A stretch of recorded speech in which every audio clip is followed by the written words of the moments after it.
بسم اللہ، الحمد للہ، الصلاۃ والسلام علی رسول اللہ۔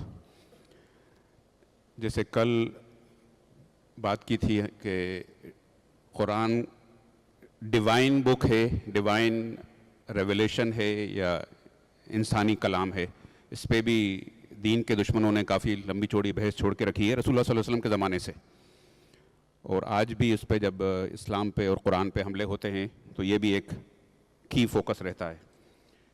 تو جیسے کل بات آئی تھی سامنے کہ یہ ڈیوائن بک ہے، ڈیوائن ریویلیشن ہے، اس کے بڑے ایویڈنسز، بڑے ثبوت قرآن کے اندر خود موجود ہیں۔ اللہ تعالیٰ نے اس کو کسی انسان کے اوپر نہیں چھوڑا کہ کوئی انسان اپنی عقل لگا کے، اپنا دماغ لگا کے ثابت کرے کہ یہ اللہ کی کتاب ہے۔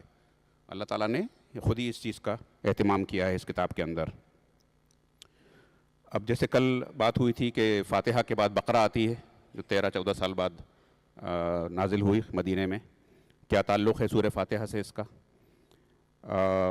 اور اس کے بعد آج سورہ آل عمران شروع ہوئی، وہ بھی مدینے کی سورہ ہے۔ تو یہ دونوں چیزیں وہی ثابت کرتی ہیں کہ یہ ایک ڈیوائن ریویلیشن ہے، یہ اللہ ہی کی حکمت ہے کہ اس نے سورہ فاتحہ کے بعد یہ دونوں سورہ رکھی ہیں۔ جیسے کل بات آئی تھی کہ آل عمران کا سینٹرل تھیم یہود ہیں اور آل عمران کا نصارہ ہیں۔ So welcome to that in a moment. کل جہاں بات ختم ہوئی تھی، شیخ رئیس نے جہاں تراویح ختم کی تھی، اس کے بعد سے آج 177 آیت سے شروعات ہوئی ہے۔ اب یہ دیکھیے، ہم لوگ قرآن کے جو بھی رمضان کے تعلق سے جو آیات کو فوکس کرتے ہیں، اس میں وہ تقویٰ کی جو آیت ہے مشہور، کما کتب علی الذین من قبلکم لعلکم تتقون، تو یہ محسوس ہوتا ہے کہ یہ ایک بہت ہی ایبسٹریکٹ سی چیز ہے، تقویٰ، نیکی، پرہیزگاری، جبکہ اللہ تعالیٰ نے جگہ جگہ اس کو ان پیک کیا ہے، تقویٰ کو، نیکی کو، قرآن میں۔ تو یہ آیت جو لعلکم تتقون، روزے کی جو آیت ہے وہ 183 ہے جو آج آئی ہے شروع میں، 183 نمبر، لیکن 177 اس سے پہلے تقویٰ کو ان پیک کر دیا 177 میں، جس کو عام طور سے ہم لوگ خطبے میں بھی اور اپنی روزے سے ریلیٹڈ جو تقریریں یا نصیحتیں واعظ ہوتے ہیں اس میں بھی شروعات وہیں سے کرتے ہیں اور وہیں ختم کر دیتے ہیں، جبکہ ایسا میں سمجھتا ہوں کہ صحیح نہیں ہے، جبکہ تقویٰ کو ان پیک کرنا چاہیے پہلے۔ اور ہمارا جو اس اسکول میں جو اسلامک اسٹڈیز کا پروگرام ہے، یہ سامنے اس کا ایک خاکہ ہے، یہ پورا کا پورا فوکس اس میں تقویٰ کو ان پیک کرنے کا ہی ہے۔ اگر آپ سلائیڈ دیکھیں گے، ایک سلائیڈ میں اس کو پورا کیپچر کیا ہوا ہے، تو یہ پورا قرآن اور سنت اور کی بنیاد پہ ہم نے یہ بنایا ہے، ڈیزائن کیا ہے پورا پروگرام اسلامک اسٹڈیز کا۔ اب آپ دیکھیے، اس میں اللہ تعالیٰ فرماتے ہیں 177 میں تقویٰ کو ان پیک کیا ہے کہ تقویٰ یہ نہیں ہے کہ تم لیفٹ سائڈ کھڑے ہو، رائٹ سائڈ کھڑے ہو، ایسٹ کی طرف منہ کر کے کھڑے ہو، ویسٹ کی طرف منہ کر کے کھڑے ہو، بلکہ تقویٰ یہ ہے۔ اس میں دو چیزیں بڑی بنیادی آئی ہیں اس آیت میں 177 میں، ایک تو یہ کہ تقویٰ کو ان پیک کیا گیا ہے، دوسری چیز یہ کہ اس میں ایمانیات کو پھر سے ریوائز کیا گیا ہے، اس کا ریویژن کیا گیا ہے۔ ایمانیات کے تعلق سے بھی ہمارے یہاں کافی ویئرڈ قسم کی بحثیں چلتی ہیں۔ ایک ورڈ استعمال ہوتا ہے ایک دینی حلقوں میں، عقیدہ۔ اب عقیدہ نام کی کوئی چیز نہ قرآن میں ہے نہ کسی حدیث میں ہے، حدیث کے کسی آتھینٹک ذخیرے میں۔ ہمارے یہاں جو چیز ہے وہ ایمانیات ہے، اور ایمانیات جو ہیں وہ صرف 5 چیزیں ہیں، وہ ان کو بڑے کھول کے اللہ تعالیٰ نے اپنی کتاب میں رکھا ہے۔ اب یہی اسی آیت میں ہے کہ تقویٰ وہ ہے، نیکی یہ ہے کہ آپ اللہ پہ ایمان لائیں، پہلی چیز، ایمانیات کی پہلی چیز۔ دوسری چیز آخرت پہ، تیسری چیز ملائکہ پہ، چوتھی چیز کتاب پہ، ساری کتابوں پہ، اور 5ویں چیز انبیاء پہ۔ That's it, nothing less nothing more.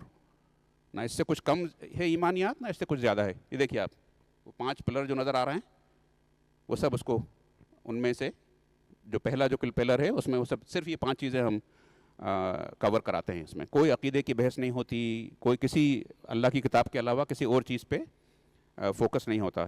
جو اللہ کی کتاب بتا رہی ہے، کنکلوسیولی بتا رہی ہے، اتھارٹی کے ساتھ بتا رہی ہے، اسی کو فوکس کرتے ہیں ہم۔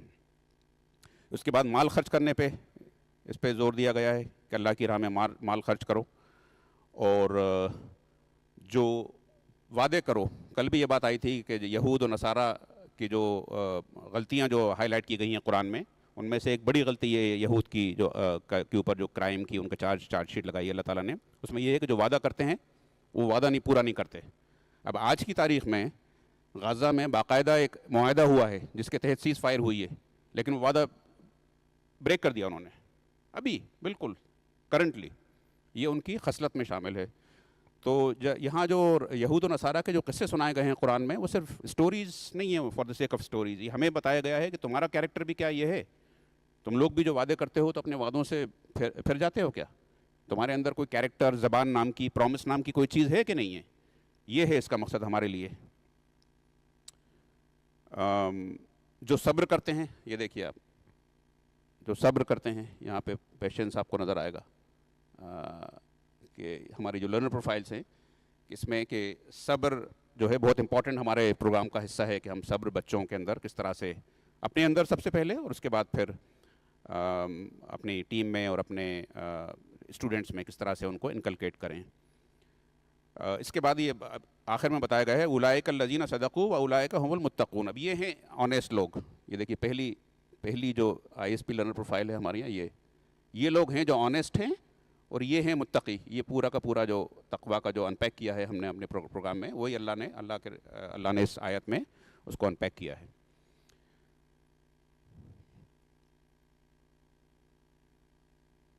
یہاں ایک اور شرعی قصاص کے تعلق سے حکم آیا ہے. اس میں قصاص کا بڑا سمپل سا فارمولہ ہے ہمارے یہاں کہ جو آپ کے اوپر ظلم کیا گیا ہے اس کا آپ ظلم کا بدلہ لے سکتے ہیں، لیکن جس کے اوپر ظلم کیا گیا ہے وہ معاف کر سکتا ہے. لیکن وہ معافی جو اتھارٹیز اس کے اوپر بیٹھی ہوئی ہیں وہ ایکسیپٹ کریں نہ کریں، یہ ان کے کنٹرول میں دیا گیا ہے یہ شریعت میں.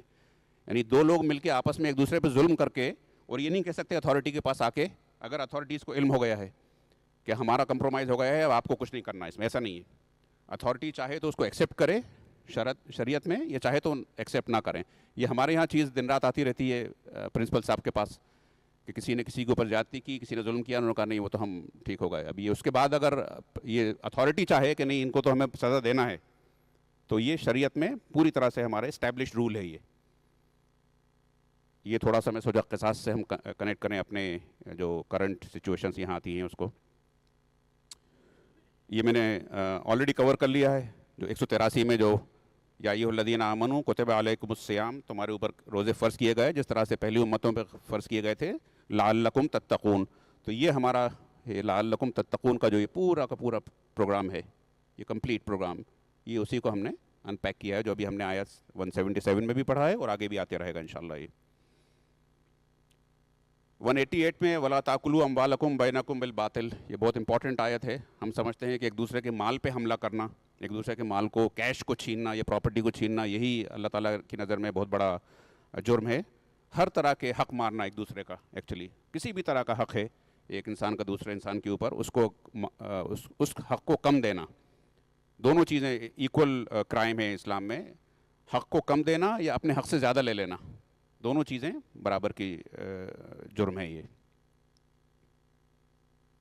اس کے بعد پھر حج اور عمرے کے احکام آئے ہیں اس میں کافی تفصیل سے سورہ بقرہ میں. اس کو دیکھ سکتے ہیں جو لوگ تفصیل ڈیٹیل دیکھنا چاہتے ہیں 196 میں. اس میں بنیادی چیز یہ سمجھنا چاہیے کہ حج جو ہے وہ ایک طرح سے اللہ تعالیٰ کی پلیج کرنا جسے کہتے ہیں، اللہ تعالیٰ کے ساتھ اپنا پلیج دینا، کہ ہمارا مال، ہماری جان، ہمارا وقت، ہماری انرجی سب اللہ کی راہ میں پلیج کی ہوئی ہے نا. اس کو ہم نے پلیج کیا ہوا ہے اللہ کی راہ میں. اس کا ایک پریکٹیکل نمونہ ہے حج. اس کے بعد اس کی کافی تفصیلی ڈیٹیلز ہیں کہ کس طرح سے ان حج کو اپنا کمپلیٹ کیا جائے. حج کے بارے میں ایک اور موٹی چیز یہ جاننا چاہیے کہ حج کیسے کرتے ہیں. یہ تو امپورٹنٹ ہے، لیکن اس سے امپورٹنٹ چیز یہ ہے کہ حج کیوں کرتے ہیں، جس کے اوپر ہم خاص طور سے حاجی لوگ جب جانے کی حج کی بکنگ کرتے ہیں یا ان کا نام آتا ہے تو وہ پورا کا پورا فوکس ان کا اس بات پہ رہتا ہے کہ حج کیسے کرتے ہیں، پورا 100%. اس میں کوئی رتی برابر بھی غلطی نہ ہو جائے. جبکہ اللہ کے رسول صلی اللہ علیہ وسلم کی آتھینٹک حدیث ہے کہ چونکہ حج انسان ایک ہی بار کرتا تھا اور ابھی بھی زیادہ تر لوگ ایک ہی بار کرتے ہیں، تو اس میں اکثر کنفیوژن ہو جاتا ہے، غلطیاں ہو جاتی ہیں. تو رسول صلی اللہ علیہ وسلم کے پاس لوگ آتے تھے کہ صاحب ہم نے یہ چیز پہلے کر لی، یہ چیز بعد میں کر لی. یہ چیز ہم نے پہلے ادا کر لی، یہ ہم نے بعد میں کر لی. اللہ کے رسول صلی اللہ علیہ وسلم کہتے تھے تمہارا بھی حج ہو گیا، تمہارا بھی حج ہو گیا. اس سے کیا چیز ثابت ہوتی ہے کہ کیسے کرتے ہیں اس پہ اللہ نے اور اللہ کے رسول نے بہت زیادہ ٹائٹ کرنا چاہیے، کوشش کرنا چاہیے کہ صحیح سے صحیح ہر چیز ادا کریں حج کرنے جا رہے ہیں تو. لیکن اصل چیز یہ ہے کہ کیوں حج کر رہے ہیں، یہ بہت امپورٹنٹ ہے. اور اس کے بارے میں آپ کو کہیں حج کی تیاری کے جتنے سیشنز ہوتے ہیں بہت ہی مائنر، اگر آپ کو پاسنگ اگر کچھ چیز ملے گی تو ملے گی، لیکن اس کو فوکس زیادہ کرنے کو نہیں ملتا.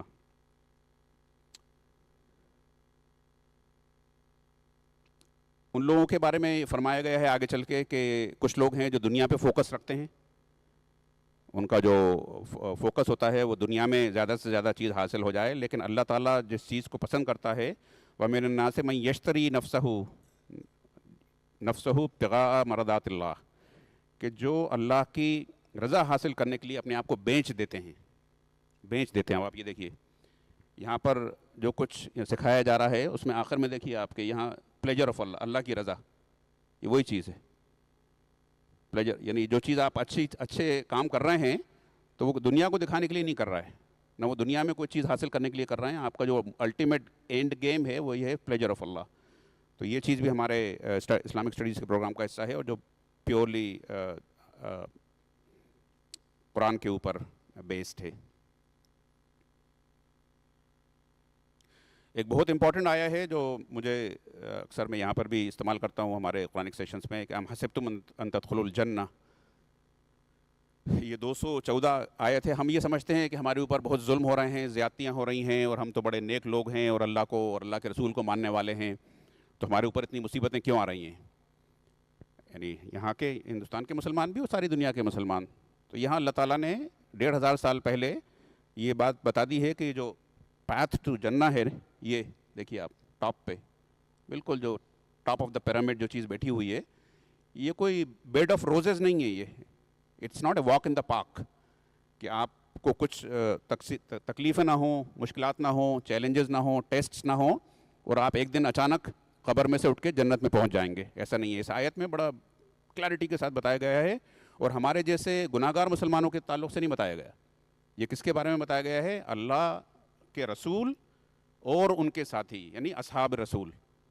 ہمارے جیسے نالائق مسلمانوں کے بارے میں نہیں. یہ فرمایا ہے کہ تم یہ سمجھتے ہو کہ تم جنت میں پہنچ جاؤ گے، حالانکہ ابھی تمہارے پاس اس طرح کی مصیبتیں اور پریشانیاں اور ہارڈ شپس نہیں آئی ہیں جس طرح کی کہ رسولوں کے اوپر اور ان کے اصحاب کے اوپر آئی تھیں، جبکہ ان کو ہلا ڈالا گیا تھا اور وہ چیخ اٹھے تھے.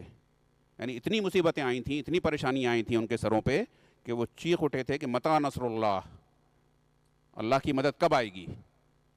تب اس موقع پہ جب پوری طرح سے اللہ تعالیٰ نے ان کو پکا کے تپا کے کندن بنا دیا، گولڈ کو تپا کے ان کو کندن بنا دیا، تب اللہ کا جواب آتا تھا کہ الا نصر اللہ قریب، اللہ کی نصرت قریب ہے.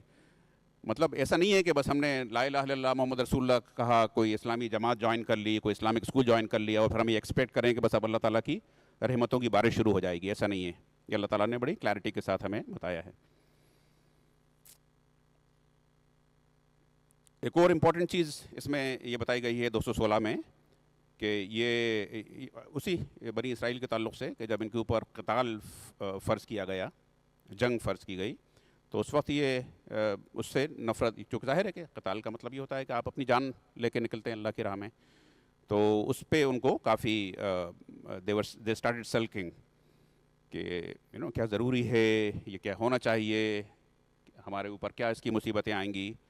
تو اس کے بارے میں اللہ تعالیٰ نے فرمایا ہے، یہ بھی بڑی امپورٹنٹ آیت ہے مسلمانوں کے ہر طرح کے حالات سے کو فیس کرنے کے لیے. ان تکرہوا شیئا وہو خیر لکم وعسیٰ ان تحبوا شیئا وہو شر لکم. ہو سکتا ہے ایک چیز تمہیں ناپسند ہو، لیکن اللہ تعالیٰ اسی میں تمہارے لیے بہتری ہو، اور ہو سکتا ہے ایک چیز تمہیں پسند ہو لیکن اس میں تمہارے لیے شر ہو. واللہ یعلم وانتم لا تعلمون. اللہ تعالیٰ جانتا ہے کہ کس چیز میں تمہارے لیے بہتری ہے اور کس چیز میں تمہارے لیے شر ہے. پھر جوئے اور شراب کے تعلق سے احکام ہیں اس میں، اس کو بھی دیکھا جا سکتا ہے 219 سے. وومن ہائیجین کے تعلق سے 222 سے ہے، مینسس کے تعلق سے اس کے بارے میں کافی تفصیل سے دیکھا جا سکتا ہے کسی اچھی تفسیر میں، specially for women and young girls. پھر 228 سے طلاق کے، چونکہ یہ جیسے میں نے کہا کہ مدینے کی سورہ ہے یہ، اور ایک مسلمانوں کی آرگنائزڈ سوسائٹی وجود میں آ گئی ہے، ایک سوسائٹی آرگنائز طریقے سے. ظاہر ہے کہ جب ایک نئی تہذیب یا نیا کلچر اسٹیبلش ہوتا ہے تو اس میں ڈسپیوٹس بھی ہوتے ہیں. تو اس میں اب آگے بھی ہم دیکھیں گے جو آیت ہے دین کی، جو آیت ہے ڈیٹ کی جو آیت ہے، کہ شریعت کا جو مقصد ہے وہ سوسائٹی میں کے لیے مصیبت بن کے سر پہ بیٹھنا نہیں ہے. شریعت کا جو کی فیچر ہے، جو کی آبجیکٹیو ہے، وہ یہ ہے کہ سوسائٹی میں ڈسپیوٹ منیمائز کیے جائیں.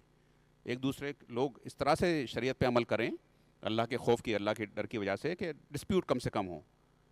کم سے کم لوگ جو ہیں وہ آپس میں ایک دوسرے سے لڑائی جھگڑے ہوں، اور ایک اسٹیبل، ایک پیسفل سوسائٹی جو ہے وہ آپریٹ کرے، فنکشن کرے.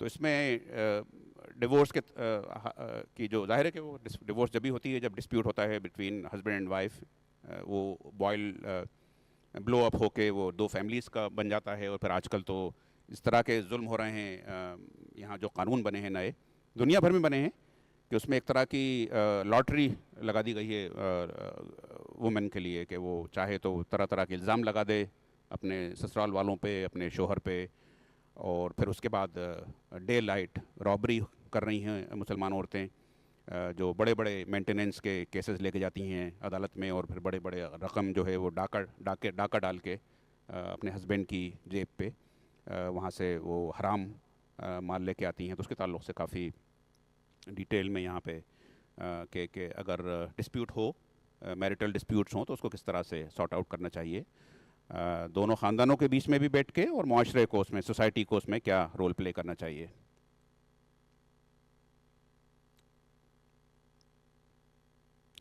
اس میں عدت کے تعلق سے ایک بہت امپورٹنٹ چیز ہے کہ جو یہاں پر کافی کنفیوژن رہتا ہے ہمارے یہاں، کہ عدت کے پیچھے، ہر شریعت کے احکام کے پیچھے ایک بڑی کلیئر لاجک ہے، بہت کلیئر لاجک ہے. اور عدت کا لاجک یہ ہے کہ بچے میں ڈسپیوٹ نہ ہو کہ یہ بچہ کس کا ہے. تو اس لیے ویٹنگ پیریڈ جو بتایا گیا ہے عورت کو، اس لیے صرف یہ ہے، اس کے پیچھے اور کوئی وجہ نہیں ہے.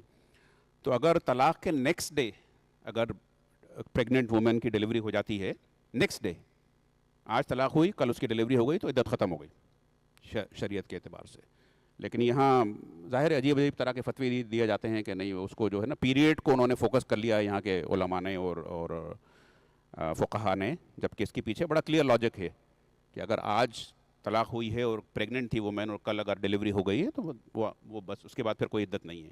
کہ ہمارے یہاں ایسا ماحول نہیں ہے انڈیا پاکستان میں کہ جو ڈیورس وومن ہیں ان کی بہت جلدی شادی ہو جاتی ہے، لیکن عرب کلچر میں یہ بہت کامن ہے. یہ آج آپ کی طلاق ہوئی، آج آپ وڈو ہوئیں، اور وڈو کے لیے بھی یہی ہے، اس کے لیے بھی یہی ہے کہ اگر کسی کا شوہر انتقال کر گیا، وہ پریگننٹ ہے، اگر وہ اگلے دن اس کا ڈیلیوری ہو جاتی ہے تو شی از انٹائٹلڈ ٹو ری میری.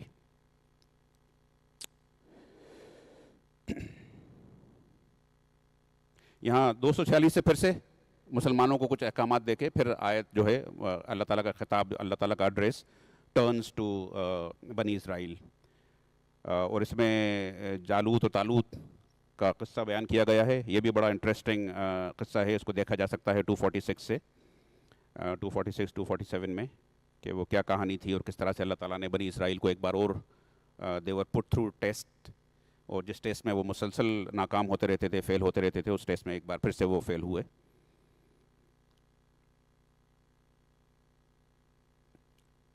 253 سے ایک ہلکا سا آنے والی جو سورہ ہے اس کا کہنا چاہیے ایک پریویو دیا ہے عیسیٰ علیہ السلام کا ذکر کر کے. اور اس میں قرآن میں جہاں پر بھی عیسیٰ علیہ السلام کا ذکر کیا ہے اس کو بڑی کلیئرٹی کے ساتھ، چونکہ ان کی جو غلط فہمی ہے، ان کی جو بنیاد ہے دین کی، نصارہ کی، عیسائیوں کی، وہ یہ ہے کہ عیسیٰ ابن اللہ، اللہ کے بیٹے تھے. تو ان کو اللہ تعالیٰ نے ہر جگہ عیسیٰ ابن مریم کر کے ذکر کیا ہے، کلیریفائی کیا ہے کہ وہ اللہ کے بیٹے نہیں تھے، وہ مریم کے بیٹے تھے. اس آیت میں اس کو ہلکا سا کلیریفیکیشن ہے. ایک اور چیز مسلمانوں میں ظاہر ہے علم کی کمی ہونے کی وجہ سے، lack of credible and authentic knowledge, بہت کئی طرح کی مس انڈرسٹینڈنگس ہیں. ایک مس انڈرسٹینڈنگ یہ ہے کہ اس انسان جو ہے وہ اشرف المخلوقات ہے، جس کے کوئی بیس نہیں ہے، جس کی کوئی بنیاد نہیں ہے. ایک ہے کہ رسول اللہ صلی اللہ علیہ وسلم جو تھے وہ پروفٹس کے ٹاپ پہ تھے، وہ سب کے لیڈر تھے وہ. تو قرآن جو ہے اس کو بڑی کلیئرٹی کے ساتھ یہ آیت 253 میں اس کی وضاحت کرتا ہے کہ ایسا کچھ نہیں ہے. تلک الرسل فضلنا بعضهم علی بعض، ہم نے کچھ انبیاء بھیجے، کچھ رسول بھیجے جن میں سے کچھ کو کچھ پہ سپیریورٹی دی، اور اس کو پھر کلیریفائی کیا ہے. ورفع بعضهم درجات. اب اس میں بتایا ہے کہ اب دیکھیے وآتینا عیسی ابن مریم البینات وایدناہ بروح القدس. عیسیٰ علیہ السلام کی جو سپیریورٹی تھی وہ یہ تھی کہ وہ روح القدس سے ان کی جو پیدائش تھی، ظاہر ہے کہ وہ بہت ہی ابن مریم کے ذریعے جو ہوئی تھی، مریم علیہ السلام کے ذریعے جو ہوئی تھی.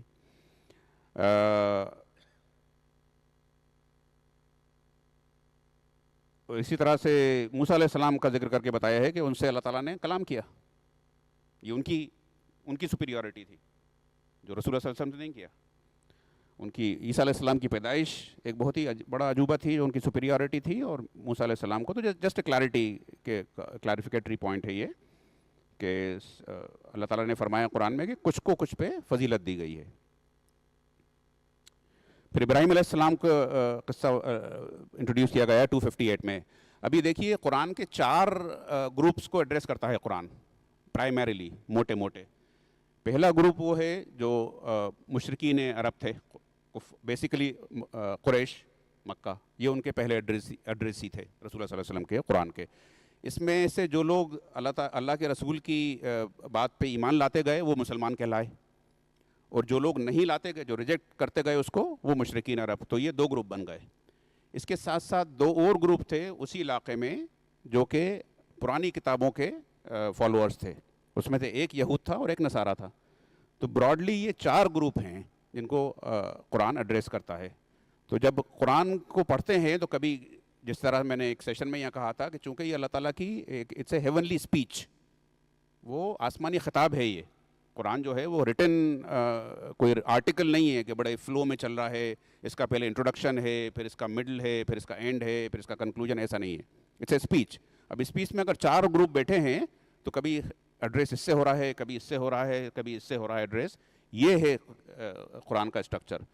تو جب اس کو پہلی بات تو ہم کو سمجھ کے پڑھتے ہی نہیں ہیں اس کو، اور جو لوگ سمجھ کے پڑھنا چاہتے ہیں وہ بھی عام طور سے یہ کنفیوژن میں رہتے ہیں کہ اب یہ کیا بات شروع ہو گئی، اب یہ کیا ٹاپک آ گیا، اب یہ کیا نئی چیز آ گئی. تو یہ بہت امپورٹنٹ ہے کہ قرآن کا اسٹرکچر یہ سمجھنا کہ یہ 4 لوگوں سے کنٹینیوسلی بات کر رہا ہے، لیکن اس میں کوشش یہ کرنی چاہیے کہ اس میں ہمارے لیے کیا لیسنس ہیں. یہود کی غلطیوں کو جو آئیڈینٹیفائی کیا جا رہا ہے تو اس میں ہمارے اندر وہ کیریکٹرسٹکس ہیں کیا؟ نصارہ کی غلطیوں کو آئیڈینٹیفائی کیا جا رہا ہے تو ہمارے اندر وہ چیز ہے کیا؟ ہمارا جو فوکس ہونا چاہیے مسلمانوں کا جو سمجھ کے پڑھنا چاہتے ہیں اللہ کی کتاب کو، اس کا صرف فوکس یہ ہونا چاہیے، سمپل. تو ابراہیم علیہ السلام چونکہ سب کے پیشوا ہیں، سب کے دھرم گرو ہیں. یہودی بھی ان کو اپنا دھرم گرو مانتے ہیں، عیسائی بھی ان کو اپنا دھرم گرو مانتے ہیں.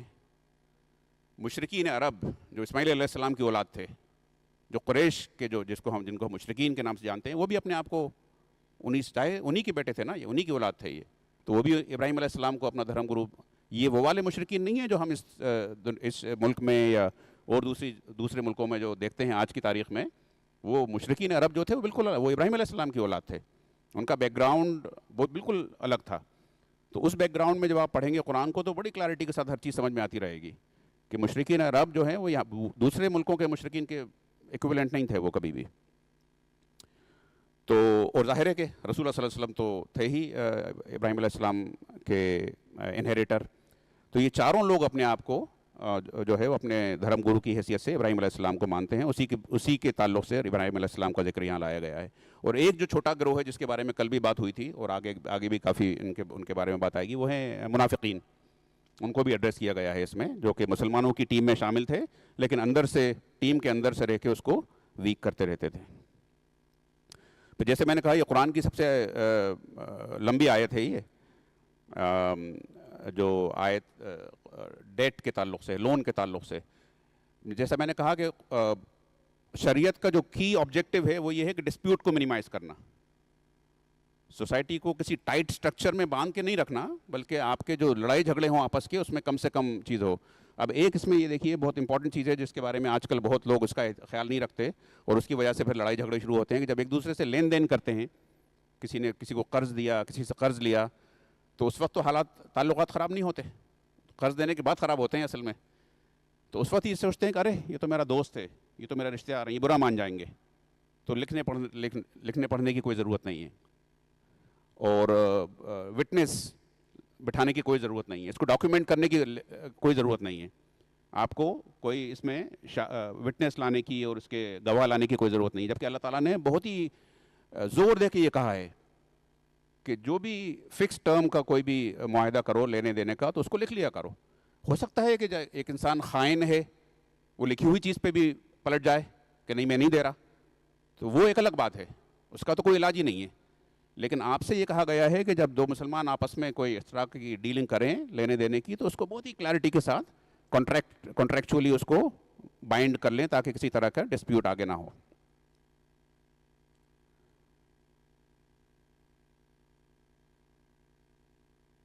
آخر میں پھر جب سورہ ختم ہو رہی ہے سورہ بقرہ، تو آخر بالکل لاسٹ کی آیات میں یہ فرمایا ہے کہ للہ ما فی السماوات و ما فی الارض، اللہ تعالیٰ کی وحدانیت، اس کی وننس آف گاڈ کو ہائی لائٹ کیا ہے۔ اور اس میں ایک اور چیز جس میں مسلمانوں کے اندر کافی کنفیوژن ہے، بلکہ خوش فہمی ہے کہنا چاہیے، وہ یہ ہے کہ فَيَغْفِرُ لِمَن يَشَاءُ وَيُعَذِّبُ مَن يَشَاءُ، وہ یہ سمجھتے ہیں کہ کوئی اندھا قانون ہے اللہ تعالیٰ کا، کہ جس کو، چونکہ ورڈنگ ایسی ہے اس کی کہ جس کو چاہتا ہے وہ معاف کر دیتا ہے، جس کو چاہتا ہے سزا دیتا ہے، اس کی ورڈنگ سے یہی لوگوں نے ریڈیوس کیا ہے۔ لیکن حالانکہ ہم جو آج کل اپنے قرآنک سیشنز میں بھی کور کر رہے ہیں ای پی ایس میں، کہ بہت ہی یعنی یہ چیز تو کوئی آدھا عقل مند آدمی، پورا عقل مند نہیں، آدھا عقل مند انسان بھی نہیں کرتا کہ کسی کے ساتھ بلائنڈلی جس کو چاہے کچھ کر دے، کسی کو چاہے تو وہ اس کو ریوارڈ کر دے اور کسی کو چاہے پنش کر دے۔ تو یہ کیا اللہ تعالیٰ سے ہم یہ ایکسپیکٹ کر سکتے ہیں کہ اللہ تعالیٰ اس طرح کی حرکت کرے گا؟ نعوذ باللہ، کہ جس کو چاہے گا چیپ دے گا، وہ کسی کو بھی اٹھا کے جہنم میں ڈال دے گا، کسی کو بھی چاہے گا اٹھا کے جنت میں ڈال دے گا۔ تو بہت ہی ایگزیکٹ کلیئرٹی کے ساتھ اس نے اپنی پوری کتاب میں اس قانون کو بیان کیا گیا ہے کہ کس کو وہ مغفرت دیتا ہے، کیا اس کی کیریکٹرسٹک ہیں، کیا کرائٹیریا ہے، اور کس کو وہ عذاب دیتا ہے۔ یہ پورا کا پورا اللہ تعالیٰ کا نظام جو ہے میرٹ بیسڈ ہے یہ۔ تو یہ بہت بڑی مسلمانوں میں غلط فہمی ہے کہ نہیں ہم تو مسلمان ہیں، ہم تو گوشت کھاتے ہیں اور ہماری داڑیاں ٹوپیاں ہیں، برقع پہنتے ہیں، نقاب پہنتے ہیں، تو مغفرت تو ہماری ہو ہی جائے گی۔ ایسا کچھ نہیں ہے، کہیں کوئی گارنٹی نہیں ہے اس طرح کی۔ بہت ہی کلیئرٹی کے ساتھ یہ بات ہے جنت کی، مغفرت کی، ہے نا۔ یہ مانی یہ پلر سے شروع ہوتی ہے، اور یہ اس میں حقوق اللہ ہیں، حقوق العباد ہیں، اور یہ سب کے سب اگر صرف اللہ کی خوشنودی کے لیے، صرف only for the pleasure of Allah, کسی کو دکھانے کے لیے نہیں، کوئی ایوارڈ لینے کے لیے نہیں، کوئی اپنا اس معاشرے میں سوسائٹی میں کوئی مقام بنانے کے لیے نہیں، بلکہ صرف اللہ کی رضا کے لیے کیے جائیں گے، تو یہ ضرور انشاءاللہ اس کا ریوارڈ جنت ہے، مغفرت ہے انشاءاللہ۔